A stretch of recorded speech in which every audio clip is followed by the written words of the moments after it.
Welcome to The Explainer. You know, trying to pin down social media's role in the media industry, it can feel like trying to nail jelly to a wall, right? It's just huge and messy. But today we're going to slice right through all that complexity. And we're going to do it by tackling one very specific challenge. All right, here it is. This is our mission, an 8-mark question. And look, on the surface, it seems pretty straightforward. But getting those full 8 marks? That's a whole other story. It requires a real strategy. So, how do we get from a blank page to a top-tier answer? Let's dive in and figure it out. Okay, so first things first, context is absolutely key here. You've got to understand that this question didn't just appear out of nowhere. No, it's actually based on an official statement, and that statement is basically a cheat sheet. It's packed with clues. So let's break it down and see what it's really telling us. So just look at this list. The statement is super specific about the players on the field. You've got the old guard, right? The giants like Facebook and YouTube. And then right alongside them, you have the newer, explosive disruptors like TikTok and Instagram. This is not a random collection of apps, folks. This is a snapshot of the digital battleground as it exists right now. And here we go. This is probably the most important clue of them all. Notice the language. The statement doesn't just call them apps or social networks. It calls them rapidly evolving tools. That single word, tools, is a game changer. It forces us to think about them differently, not just as places we hang out, but in terms of their function, their purpose for businesses. And that, right there, is the heart of this question. All right, so if we're going to explain their role properly, we need to make sure we're all on the same page. We need a solid foundation. So let's quickly cover the basics, the fundamental building blocks that make all of these platforms tick. Everything, and I mean everything, starts with this one idea: user-generated content. You'll hear it called UGC. This is the fuel, the lifeblood of social media. It's all the photos, the videos, the rants, the reviews, everything that we post. Without UGC, these platforms are just empty shells. They're nothing. Yeah, this really nails their shared DNA, doesn't it?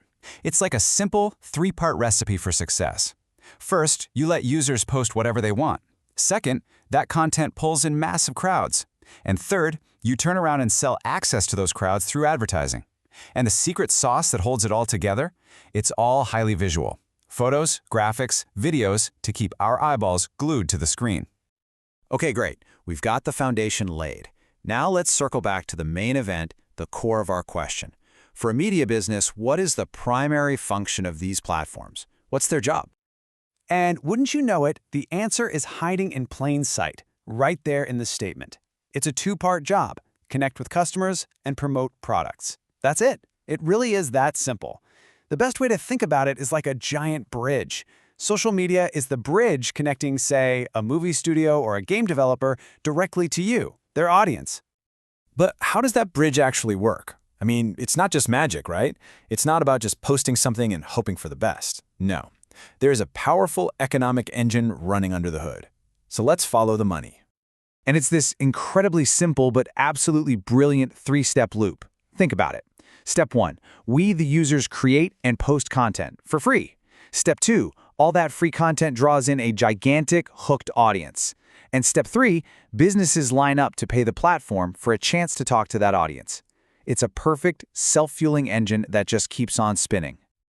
Okay, so now we have all the pieces of the puzzle laid out on the table. We get the platforms, we get the content, we get the business model.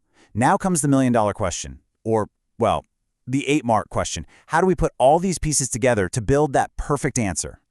This table right here, this is our roadmap. This is what takes you from a MET answer to an A+ answer. And notice the jump between the levels. The real difference isn't about listing more facts. It's about the depth of your explanation.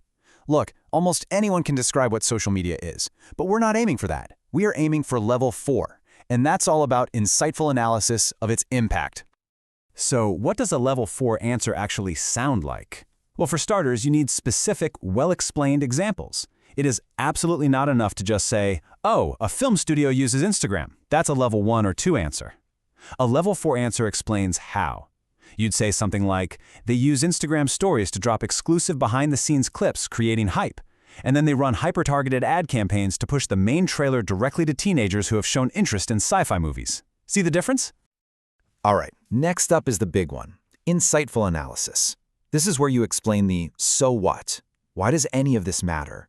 So you don't just say they promote products. You explain why that promotion is a total game changer. Think about TikTok's algorithm for a second. A tiny two-person indie game studio can post one clever video, and boom, it goes viral, reaching millions of people overnight. That kind of reach used to cost a fortune. It was literally impossible for small players a decade ago. That is impact. And a real top-tier answer connects all the dots. You have to show to the examiner that you see the whole picture, the entire system at play. For example, you could talk about how fan art for a new comic book on Instagram isn't just free advertising. No, it's way more than that. It builds a dedicated community. That community fosters loyalty. And that loyalty leads to long-term sales and a stronger brand. You're showing how A leads to B, which leads to C. You're explaining the whole machine. And finally, we get to the highest level, the final boss, critical thinking. This is where you pull the camera back, you zoom way out, and you look at the entire landscape. A truly exceptional answer might touch on how these tools aren't just promoting media products anymore, they are fundamentally changing them.